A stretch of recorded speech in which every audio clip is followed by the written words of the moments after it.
One's ready. One's ready. Go! Hey everybody, welcome back to the One's Ready podcast. This is your daily drop for the 28th of April. Peeps, we still have slots available for the June Operator Training Summit in La Jolla, California, right near San Diego, on the outskirts of San Diego.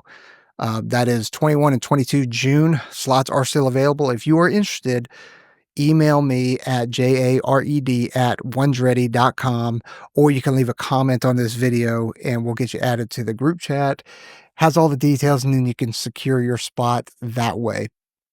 If you are new to these, Public Affairs for the Department of the Air Force sends out a curated list of news articles and daily news things that go to all the commanders and all the chiefs. It's an enormous document. So what I've done is I put it through Grok and I have kind of condensed it to give you a quick update, and we'll go from there. So yeah, appreciate you joining us. All right. This is the joint news. Hegseth on reserve obesity. Defense Secretary Pete Hegseth called the high obesity rates among reservists unacceptable, vowing to prioritize fitness following a study highlighting readiness concerns. American Security Project recommended enhanced wellness data collection, better obesity care access, and deeper research into reserve readiness impacts. Yeah, man, it is absolutely unacceptable, whether it's reserves, guard, or active duty. You have to be ready and you have to meet certain standards in order to ensure that you are ready. And here's my concern with it, really, is that I bet that a lot of these members are going to go try and get on some kind of Ozempic type solution instead of actually bettering their diet, increasing their fitness levels, and instead of just being obese. Like, I get it. If you need to use something like that, some kind of Ozempic type thing, and you need to get it to avoid type 2 diabetes or some other kind of heart condition, or, you need it to kind of kickstart. I'm not saying that that's the right answer. Like, I know that I'll catch shit for that, or people may not agree. Like, I wouldn't do it, but I can empathize and I can understand if you are going to do that. You take Ozempic as a tool and you do it for a little bit, not live off of it. So, shot across the bow to all you fatties out there that are serving. Equal Opportunity Process Review. Defense Secretary ordered a review of the military equal opportunity programs to streamline complaint processes and address misuse by bad actors. The review aims to dismiss unsubstantiated claims quickly, protect those falsely accused, and discipline individuals submitting knowingly false complaints. Good. So a little bit of accountability on those that are falsely accusing and lying about stuff. That's good. That's a real good thing, because I can tell you right now, I have seen 1, 2, 3, 4.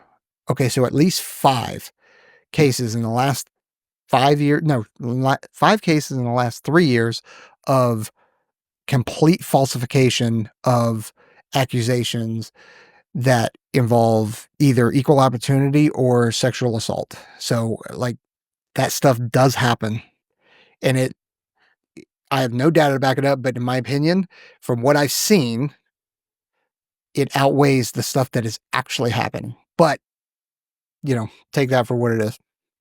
Next, Yemen strike campaign. The U.S. Central Command has struck over 800 Houthi targets in Yemen since March, targeting command facilities, air defenses, and leadership.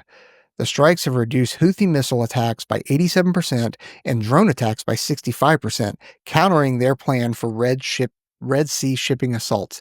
Good. You guys are on notice. 800 Houthi dead targets, or 800 Houthi targets, is not enough. You guys need to get wiped off the face of the earth. Mystery missile test and Dark Eagle. The Defense Department conducted a missile test in Cape Canaveral with results under evaluation by a joint government, academic, and industry team. The Army's long-range hypersonic weapon program, named Dark Eagle, aims to enhance deterrence by complicating adversaries' strategic decisions. Rock on.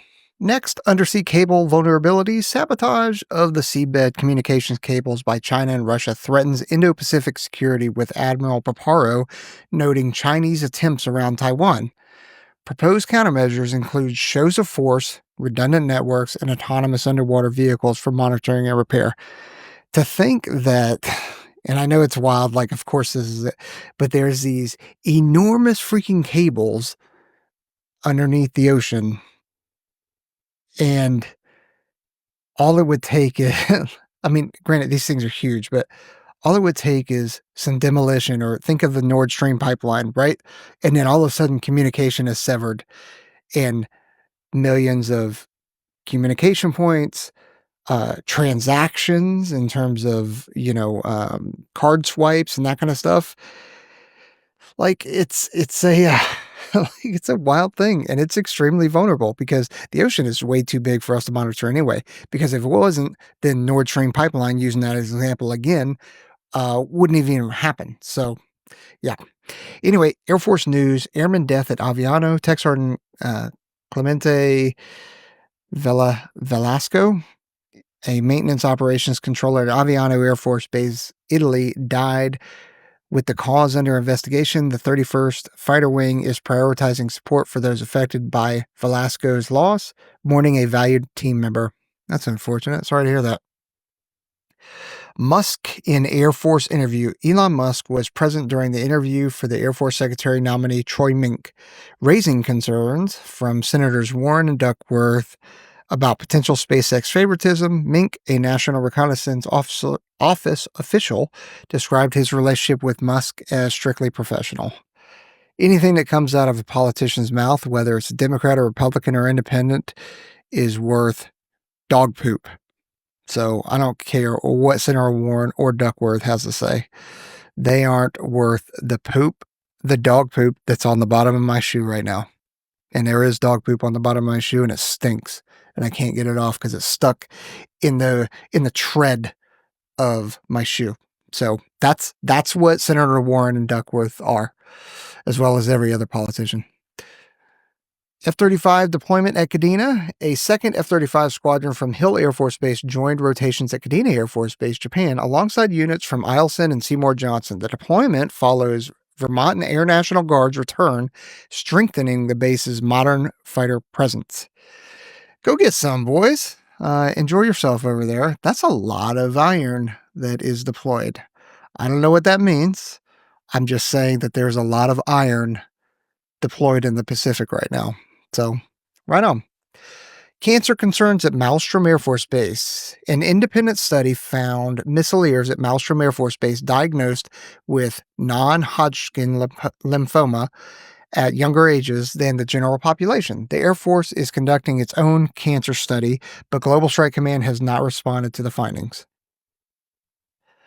That's unfortunate, and I think a lot of people are going to be dealing with that, especially from GWOT. Like, that's why foundations like the Hunter 7 Foundation is doing free cancer screenings for a lot of service members that are either still serving or that have retired.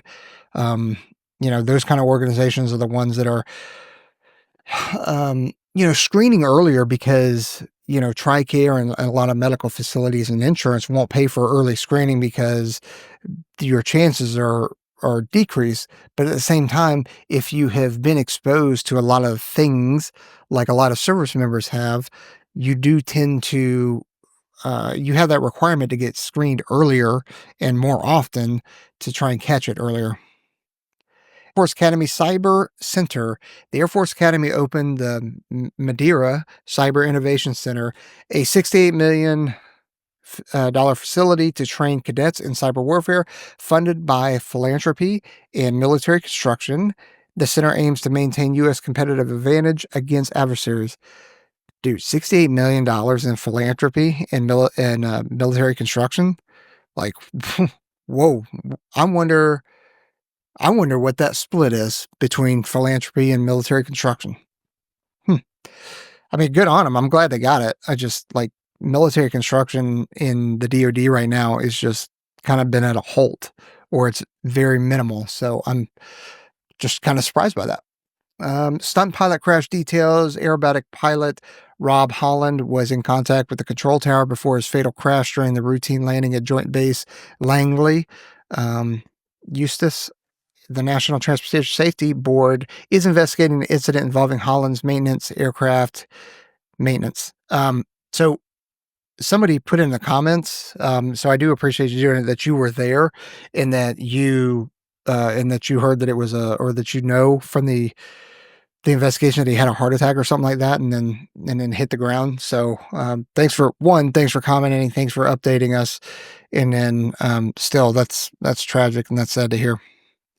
World War II Airmen's remains honored. World War II Airman Second Lieutenant Robert McCullum's remains were recovered and transported to California for internment following a B-24J crash in 1944. The Defense POWMIA accounting agency retrieved the remains from the German crash site in December. A lot of you may not know this, but there are organizations like the Defense POWMIA accounting agency who still goes to different places in the world. Your any place that we have fought, Vietnam, Germany, Japan, that kind of stuff, to go. And there's so many mass graves, right? And there's so many unidentified remains, and they do DNA testing and that kind of stuff. And then they find, once they are able to identify this person's remains, then they bring them back to the U.S., repatriate them, and get them buried with the appropriate honors, and then letting the family know and all that kind of stuff. So, like, it's a pretty special project. It's pretty cool that this team still goes and does that. Next, F-16 audio for Flight Simulator. New Jersey Air National Guard's 177th Fighter Wing recorded F-16 audio for Microsoft Flight Simulator, collaborating with Echo 19 Audio Productions. The project aims to enhance realism in flight simulation, addressing outdated sound design in gaming. Man, if you're not as surprised as I am, why is this being talked about to the greater Air Force commanders and chiefs? Like, that's okay, cool. Like, whatever. Come on. Sounds weird. There's only one for Space Force news, and it's weather satellite operational. The Space Force's weather satellite follow-on is now operational, replacing the aging Defense Meteorological Satellite Program. The satellite marks a step toward a more resilient and scalable weather constellation operating alongside electro-optical weather system satellites. Of interest, defense budget boosts. A $150 billion GOP reconciliation bill prioritizes funding for Golden Dome missile defense, shipbuilding, munitions, B-21 Raider, Sentinel ICBM, and Air Force fighter modernization. The legislation aims to restore U.S. military capabilities and deterrence amid perceived global threats. Trade war impacts weapons. Trump administration tariffs threaten U.S. weapons production by increasing costs due to a foreign source component in nearly all systems. Regulatory measures could reduce U.S. weapons exports, which account for 43% of the global market, complicating Pentagon supply chains. Made in America, baby. That's what we need. Everything made in America. Boeing program improvements. Boeing reported progress on the T-7A Red Hawk and the KC-46 Pegasus and the VC-25 programs with improved discipline and risk management. Issues like the KC-46 aileron hinge cracks, C-R-A-C-K-S, cracks in a brand new plane, that's why you're on notice, Boeing, were addressed swiftly through the CEO, Kelly Ortberg, noting ongoing challenges. Yeah, you guys got a lot of challenges. Lots and lots of challenges. So if you, on that, it's so funny because that's what senior leaders say, whether they're in the Air Force, military, or that nothing's ever an issue or a problem because it has a negative connotation with it. So that's why these leaders, they say challenges, because a challenge can be overcome, or an opportunity. So, like, that is even more of a gaslighting, right? In my opinion, is, hey, I know it's not great for you, but I'm providing opportunities for you.